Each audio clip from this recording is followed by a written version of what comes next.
ဒီYazuki story နဲ့ထုနဲ့ရီးရရဗျာဒီလားစီဖာပြောပုံရလေYazuki ကဘယ်လိုလို့ဒီဘက်ကိုကြောင်းလာလဲဆိုတော့တဲ့စီဖာဘာပြောလဲဆိုတော့Yazuki ဒီတဲ့ပွင့်လင်းပြောရင် screen မှာ10ပွဲဆော့တယ်ဆိုရင်ဒီကောင်က6ပွဲကလစ်နေရတဲ့ဆောင်းရန် performance ကစောက်သွဲရဗျာYazuki ကအဲ့လိုမျိုးပေါ့နော်သူတို့ trial မှာ screen တွေမှာလာပြီးတော့ဆန်းတဲ့အချိန်တော့Yazuki ကစောက်သွဲရထိုင်လောက်တာ10ပွဲမှာ6ပွဲကလုံးဝ performance ကစုပ်ပြတ်နေရပဲသူပြောတာဒါမဲ့တဲ့Yazuki ဆော့တဲ့နောက်ဆုံးကြံတဲ့တပွဲပေါ့နော်အဲ့နောက်ဆုံးပွဲမှာYazuki ရဲ့ potential တခုကိုသူတွေးလိုက်ရတယ်ပေါ့လေဘယ်လိုပြောရမလဲသူ Yazuki နောက်ဆုံးဆော့သွားတဲ့ပွဲမှာ Yazuki ကတော်တော်လေးဟိုမှာ performance လမ်းနေသူ့စီကနေပြီးတော့ဘယ်လိုပြောရမလဲဒီ player ပေါ့နော်သူ့ရဲ့ mechanic တွေသူ့ရဲ့ဒီ game ပေါ်တွေးခေါ်ပုံတွေ decision making တွေပြီးတော့ဒီတခြားသောပေါ့နော်ကျွန်တော်တို့ဘယ်လိုပြော communication တွေကဒီနောက်ဆုံးပွဲမှာတွေးလိုက်ရတယ်အဲ့အတွက်ကြောင့်ထည့်တာအဲ့အတွက်ကြောင့်မလို့အရန်အနေနဲ့ဟိုစပြီးတော့သူအနေနဲ့ခေါ်ခဲ့တာပေါ့နော်အမှန်အတိုင်းပြောအဲ့ချိန်တော့ Rennie ရှိရဗျာ Rennie က first line က Rennie ရှိရဒါပေမဲ့အဲ့ဒါတော့ ਨੇ ထူးဆန်းတယ်ဗျာဒီလားဘယ် coach ကမှတော့သိရမလား10ပွဲမှာ9ပွဲလောက်ကလစ်နေတဲ့ကောင်တပွဲလောက်ပဲကောင်းတဲ့ကောင်ဘယ် coach မှတော့မရွေးဘူးဗျာဒါပေမဲ့ Ziva ကရွေးခဲ့တယ်ပေါ့နော်ရွေးခဲ့တယ်ဘာလို့ရွေးလဲဆိုတော့သူ mechanic တွေပါကြိုက်လို့တော့ပြောတာပဲဒါပေမဲ့ तू ကတော့အတိအကျကြီးတော့မပြောပါဘူးဘာလို့မပြောလဲဆိုတော့ तू ကအရန် humble ဖြစ်တယ် humble ဖြစ်တဲ့အတွက်သူ့အနေနဲ့Yazuki ကို तू ကြိုက်လို့ तू ကျွေးတယ်ပေါ့နော်ဒါပေမဲ့လည်းတခြားသောYazuki ရဲ့ potential တွေတော့ तू မြင်မှာပေါ့လေအဲ့တော့ဒါတော့ပြောလို့မရဘူးဆိုတော့အဲ့အချိန်မှာYazuki ကပွင့်လင်းပြောရင်ကျွန်တော်ထင်တယ်သူတို့စရွေးတဲ့အချိန်မှာဒီကောင်အရန်လောက်ပဲသုံးမယ်ဆိုပြီးတော့ရွေးတာဖြစ်ဖို့များတယ်ဘာလို့လဲဆိုတော့အဲ့အချိန်မှာက Rennie ကလမ်းနေပြသေးတာ Rennie ကိုကြော်ပြီးတော့Yazuki ကလိုင်းရစရာဘာအကြောင်းမှမရှိပုံမှန်အဖြစ်ဒါပေမဲ့ပြဿနာကဘာဖြစ်သွားလဲဆိုတော့ Rennie ကပထမယာတီပြီးတော့အလဲလောက်မှလားမသိဘူးကျွန်တော်တို့ပြောတော့မတတ်ဘူးပေါ့နော် fuck up ဖြစ်သွားတယ် Rennie ရဲ့ performance ကလည်းတော်တော်ဆိုးရွားတယ်ပြီး fall down ဖြစ်တယ်ဆိုတော့ तू ကဟိုဘယ်လိုပြော player ဗျာကျွန်တော်မြင်တာတော့ပေါ့နော်ဒီပြိုင်ပွဲကြီးတွေမှာဆိုလို့ရှိရင် तू နှလုံးခုန်နေရလားဖာလားတော့မသိဘူးသိရမလား assassin တွေကရင် South Ray ပဲလောက်တာနောက်ဆုံး AE ကဘာစီရတော့မှပြောင်းပြီးတော့ပေးဆော်လိုက်ရတဲ့အနေထားမျိုးဖြစ်သွားတယ်ဒီ play off မှာနောက်ဆုံး AE ထွက်သွားတယ်ပေါ့နော်အဲ့လောက်ထိကို Rennie ကဘယ်လိုပြောရမလဲသူ့ရဲ့ confidence လည်းကျတယ်သူ့ရဲ့ performance ကလည်းကျလာတဲ့အချိန်ပေါ့နော်အဲ့ဒီလိုအချိန်နဲ့သွားတိုးတဲ့ခါကျတော့Yazuki ကအရန်ထိုင်နေတဲ့ဟာနေပြီးတော့သူ့အနေနဲ့ဟိုစော့ဖို့အတွက်အခွင့်အရေးရတယ်ပေါ့နော်အခွင့်အရေးရခဲ့တယ်ရတယ်ပေါ့လေအဲ့လိုအခွင့်အရေးရတဲ့အချိန်မှာကန်ကောင်းကျင်တော့ဗာလဲဆိုတော့ဒါကတော့ coach Ziva ကတော့ပြောမယ်ဆို player နဲ့ပတ်သက်ရင်တော့တော်တော်လေးကိုကန်ကောင်းပါတယ်နီးပြတယ်မှာကျွန်တော်ကြည့်ရတော့ဘာလို့လဲဆိုတော့အဲ့လို Yazuki က performance အဲ့လို screen မှာစုပ်ပြတ်တင်ရဲ့ player ကတကယ်တည်းပြိုင်ပွဲရောက်တဲ့အခါမှာပထမဆုံးပွဲမှာတော့တိတ်ပြီးတော့ပုံမှန်ပဲပေါ့နော်ပုံမှန် level ပဲဒါပေမဲ့နောက်ပိုင်းပွဲတွေမှာဒီကောင်ကပြိုင်ပွဲရောက်လို့ရှိရင်ဆောင်းဝမ်းကိုလက်ထွက်လာတာပေါ့နော်ဒါသူကိုယ်တိုင်လည်း surprise ဖြစ်ခဲ့တယ်ပေါ့လေ coach Ziva ကိုယ်တိုင်ကလည်းဝန်ခံထားတယ်အဲ့ဒါကိုYazuki ကပြိုင်ပွဲတွေရောက်တော့တော်တော်လေးကိုမှသူမျှော်မှန်းတာထပ်ပို့ပြီးတော့ပေါ့နော်သူ expect ထားတာပို့ပြီးတော့ surprise ဖြစ်ခဲ့တယ်သူ့ရဲ့ lesson ကလည်းတကယ်ကိုမှကောင်းခဲ့တယ်ပေါ့နော်ကောင်းတာဖြစ်တဲ့အတွက်သူကလည်းတဖြည်းဖြည်းနဲ့ improve ဖြစ်လာတယ်လို့ပြောရပေါ့နော်ဝါYazuki ရဲ့ story ကတော့စောက်ခွက်ထုတ်ပြောင်းနေသေးတာတားရီတို့Yazuki ကတော့အဲ့လိုရှိတယ်ဗျာဒီလား player တွေထဲမှာကျွန်တော်ဘယ်လိုပြောမလဲပြိုင်ပွဲရောက်ရင်ဆောင်းရန်ကောင်းသွားတဲ့ player ဒါရှိရဗျာဒီလားဘယ်လိုပြောရမလဲတချို့ player တွေလည်းရှိရဗျာ screen နေမှာဆောင်းရန်ကြမ်းပြီးတော့ဟိုလိုပြိုင်ပွဲရောက်ရင် fuck up ဖြစ်သွားတဲ့ player တွေကဒါအများကြီးပဲဗျာဒါပေမဲ့Yazuki လိုမျိုး screen မှာအဲ့လို South Ray တွေလောက်ခဲ့ရင်တော့မှပြိုင်ပွဲရောက်ရင်ကောင်းသွားတဲ့ player မျိုးတွေလည်းရှိတယ်ဒါကတော့နီးပြတွေရဲ့ကန်တရားပဲပေါ့နော်ကန်တရားပဲမြန်မာ e-sport ဘာလို့မတိုးတက်လဲဒါကျွန်တော် Ziva အကြောင်းခဏနေကျွန်တော်ပြောမယ်နော်အဲ့ဒါနဲ့ပတ်သက်ပြီးတော့ကျွန်တော်အမြင်အဲ့လိုမျိုးပေါ့နော်Yazuki ရဲ့ story ပြီးတော့နောက်တစ်ခုကကျွန်တော်မြင်တာတော့လေ player တွေကအဲ့လိုကျန်တဲ့ player တွေကအရန်စူးစမ်းရဗျာ player 9ယောက်ရှိတယ်9ယောက်မှာ4ယောက်ကအရန်စူးစမ်းတယ်ဥပမာYazuki ကပုံမှန်ပဲဗျာပုံမှန်ပဲဒီကောင်က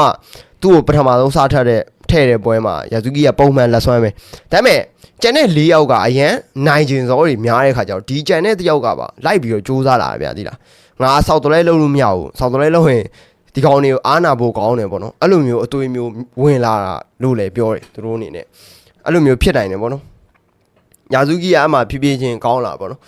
နောက်တစ်ယောက်ကဟေဂျူမီကတော့အားလုံးသိတဲ့အတိုင်းပဲ EVOS မှာတော့နီးပြကိုဗာလဲပြန်ခံပြောလာတာနီးပြနဲ့ဗာလဲမသိဘူးဗျာပွဲဖြစ်ပြီးတော့ line အောက်ပြီးတော့ MDL ပို့ပြီးတော့ AE ရောက်လာတဲ့ကောင်ပြောမယ်ဆိုဒီကောင်က aggressive တော်တော်ဖြစ်တယ် aggressive ဖြစ်တယ်ဆိုတော့ in game မှာလည်းမဟုတ်ဘူးသူ့ရဲ့ personality ကိုက aggressive ဖြစ်တယ်ဆောက်ချိုးမပြေဘူးပေါ့ဗျာမြန်မာလိုပြောရင်တော့ဆောက်ချိုးမပြေဘူးဆိုပေမဲ့ဟေဂျူမီကဇီဖာအမှလည်းတော်တော်ကန်ကောင်းသွားတယ်လို့ပြောတယ်ကျွန်တော်ကြားတာပေါ့နော်ပုံမှန်အဖြစ်ကအဲ့လိုအချိုးမပြေတဲ့ player ဆိုနီးပြကိုဗျာပြန်ပြီးတော့ဇီဖာလိုနီးပြဆိုပို့ဆိုးတယ်ဗျာဒူတာတက်လာတဲ့ကောင်ဘာမှသိရမှာ mobile legend knowledge ကလည်းအဲ့လောက်မရှိဘူးသူတို့ coach ကိုဝင်လာတဲ့လူမျိုးအဲ့လိုလူမျိုးကိုဟေဂျူမီကဇီဖာပြောပုံရဆိုရင် तू ကကောင်းကောင်းဆက်ဆံတယ်ပေါ့နော်ကျွန်တော်တို့တော့ကောင်းကောင်းဆက်ဆံတယ်ဟိုပြောစရာရှိရဆိုရင်လည်းအချက်ကြသူ့ကိုပြန်ပြောတာရှိရဟိုလိုမျိုးဒေါတာထွက်တာတွေပါဟေဂျူမီမှာမရှိဘူးဆိုတော့ကျွန်တော်အထင်တော့ तू ကအေးရောက်တော့ပို့ပြီးတော့ရင်းကျက်လာတယ်လို့မြင်တယ်ပေါ့နော်ဇီဖာကတော့ဒါတော့တော်တော်လေးဟိုမှာ player တွေနဲ့ပတ်သက်ရင်ကန်ကောင်းတဲ့နီးပြတယောက်လို့တော့ကျွန်တော်သုံးသပ်မိရပေါ့လေ Skylar no bro EVOS ရောက်ရင်ရောက်မှာ bro brother ပြောလို့မရဘူးဒါဇီဗာနဲ့ပတ်သက်ပြီးတော့ဒီ player နဲ့ player တွေပေါ်ကန်ကောင်းတယ်ဆိုတာကျွန်တော်ပြပြပါနောက်ထပ်တစ်ခုကကျွန်တော်တို့မြန်မာ e-sport ပါလို့ဟိုဟာလစ်သွားတယ်လားမသိဘူးတယောက်မေးကိုပိုင် play ဆိုင်မရှိလို့ထင်တာမြန်မာ region တိုးတက်တာအဲ့ဒါနဲ့ပတ်သက်ပြီးတော့ဇီဗာရဲ့ podcast မှာပြောသွားတာတစ်ချက်ရှိတယ်ဘာလဲဆိုတော့ဇီဗာရဲ့ podcast မှာပြောသွားတာတစ်ချက်ရှိပါတယ်အဲ့ဒါဘာလဲဆိုတော့သူတို့ intro တွေကိုပဲအဓိကပြောတာသူကတော့မြန်မာအကြောင်းပေါ့ပေါ့နော် intro တွေကတဲ့ဘာလို့ဖိလစ်ပိုင်တွေကိုကြော်ပြီးတော့ champion မဖြစ်တာလဲဆိုတော့မေးတဲ့အခါမှာဇီဗာကဘာပြောလဲဆိုတော့ copycat never be origin နဲ့နော်ဒါကြီးတို့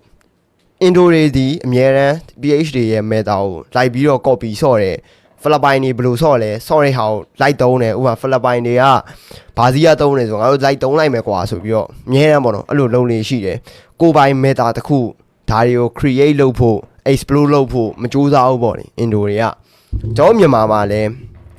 explore လုပ်မယ်ဆိုရင်တော့ကိုပိုင် meta လုပ်မယ်ဆိုရင်တော့Indo တွေမှာ perfect ဖြစ်မနေဘူးဗျာဒီလားဖိလစ်ပိုင်တွေတော့လုံးဝပိုင်မနေဘူးတစ်ချိန်တည်းမှာဇီဖာကဘာထပ်ပြောလဲဆိုတော့ဘာဆက်ပြောလဲဆိုတော့ကျွန်တော်တို့ Indo မှာက mechanic မြန်မာမှာလည်းအဲ့ပြဿနာတက်တယ်ဒါကြီးတို့ဘာလဲဆိုတော့ဇီဖာပြောပုံရဆို Indo ကအသင်းတွေအကုန်လုံးက mechanic ဘာလို့အရန်ကောင်းလဲသိလားရှင်းဒီကောင်တွေက training plan မှာ training ကိုစောင့်ရမ်း train တာဗျာဥပမာသူတို့က12နာရီလောက် train တယ်တရက်ကိုဇီဖာပြောပုံရဆိုရင်12နာရီလောက် train တယ်တရက်ကိုဒါပေမဲ့အဲ့ဒီ12နာရီမှာဒီကောင်တွေက quality နဲ့ quantity ကိုနားမလဲဘူးဆိုတာဘယ်လိုမျိုးလဲဆိုတော့ဗျာပြိုင်ပွဲဒီပြိုင်ပွဲအတွက်ကိုငါတို့က training ကတော့တောက်လျှောက်ဆင်းနေတယ်ဗျာဒါ screen တောက်လျှောက် screen train နေတာတော့မှန်တယ်ဒါပေမဲ့ဒီ training ပြိုင်ပေါ့အဲ့ပေါ့နော် training screen တွေပြီးသွားတဲ့အခါမှာဒီဟာကို analyze လုပ်တာတွေပြီးတော့ကိုယ်ပိုင် meta တစ်ခုတိဆောက်create လုပ်တာတွေနောက်တစ်ခုကကိုယ့်ရဲ့အမှားတွေကိုဘယ်လိုမျိုးတွေရှိတယ်ဒါမျိုးပြန်ပြီးတော့ analyze လုပ်တာတွေဒီလိုမျိုး quality အချိန်တွေကသူတို့မှနည်းနည်းနဲတယ်လို့သူပြောတယ်ပေါ့နော်သူက Indo တွေကအဓိကအဲ့ game ကိုပဲများဆော့တာဗျာဒီလား game များဆော့ရင်သူတို့ကနိုင်ပြီးထင်နေတဲ့ပုံစံမျိုးပေါ့နော်အမှန်တော့အဲ့လိုမဟုတ်ဘူးတဲ့ကိုပိုင် meta တွေပြီးရင်ဒီ macro ပေါ့နော်အထူးသဖြင့် think chemistry ကို play ဆိုင်ရာဒီတက်ပို့ပြီးတော့ solid ဖြစ်လာအောင်လို့ကိုဆော့ခဲ့တဲ့ပွဲတွေကိုဘယ်လောက်ထိကိုက analyze လုပ်နိုင်လဲကိုယ့်ရဲ့ weakness တွေဘယ်လောက်ထိရှိလဲဒါကိုပို့ပြီးတော့အချိန်ပေးတာပိုကောင်းတယ်ပေါ့နော်အချိန်ပြေးတရားကို12နာရီလောက် game ဆော့ပေးမဲ့လေတကယ်တမ်းကြတော့ပေါ့နော်ဒီ macro ဘိုင်းကိုမပိုင်နိုင်လစ်မှာပဲတဲ့ဆိုတော့ကျွန်တော်လည်းအဲ့လိုထင်တယ်ကျွန်တော်မြန်မာတွေကစူးစမ်းမစူးစမ်းဘူးမဟုတ်ဇီဗာပြောသလိုပဲကျွန်တော်အဲ့ဟာတော်တော်လေးကိုထောက်ခံတယ်ပေါ့နော်ဘာလို့ထောက်ခံလဲဆိုတော့ကျွန်တော်မြန်မာတွေကတကယ်စူးစမ်းရ pro player တွေက brother တရက်ကို screen က3ပွဲ4ပွဲလောက်ဆော့တယ်ဒါ intensive training တွေဆို4ပွဲဗျာ screen 4ပွဲဆိုဘယ်လောက်ကြာတပွဲကို screen 4ပွဲ screen တစ်ပွဲကို gain က4ပွဲရှိတယ်ဆိုတော့ brother တွက်ကြည့်လေ screen တရက်ကို4ပွဲဆော့တယ်တပွဲ screen တစ်ပွဲကို gain 4ပွဲရှိတယ် 16ပွဲတိုတယ်16ပွဲပွဲဆိုတော့ဒါတော်တော်ကြီးကိုများရယ်ပေါ့နော် game ဆော့တဲ့ duration ကတော်တော်ကြာတယ် player တယောက်ကဒါပေမဲ့ Ziva ပြောပုံရအဲ့လိုမျိုး game ဆော့ game ကိုအများကြီး work hard လုပ်နေုံနဲ့ဟိုကမလုံတော့ဘူးပေါ့နော်အဲ့လိုမျိုး game တွေတောက်လျှောက်ကြီးအများကြီးဆော့တာထက်စားလို့ရှိရင်ဒီပေါ့နော်ကိုယ့်ရဲ့ quality နဲ့ quantity ကိုသိပြီးတော့ဒီကိုယ့်ရဲ့ macro နဲ့ပတ်သက်ပြီးတော့ analyze လုပ်တာတွေကိုယ့်ရဲ့ team form ကိုပို့ပြီးတော့ solid ဖြစ်အောင်ဘယ်လိုလုပ်မလဲဒါမျိုးဒါကိုပို့ပြီးတော့စဉ်းစားတာတွေအတွက်ကိုအချိန်ပေးပို့ပြီးတော့ပေးစီခြင်းတယ်ပေါ့နော်ဒီအချိန်ပြေကြီး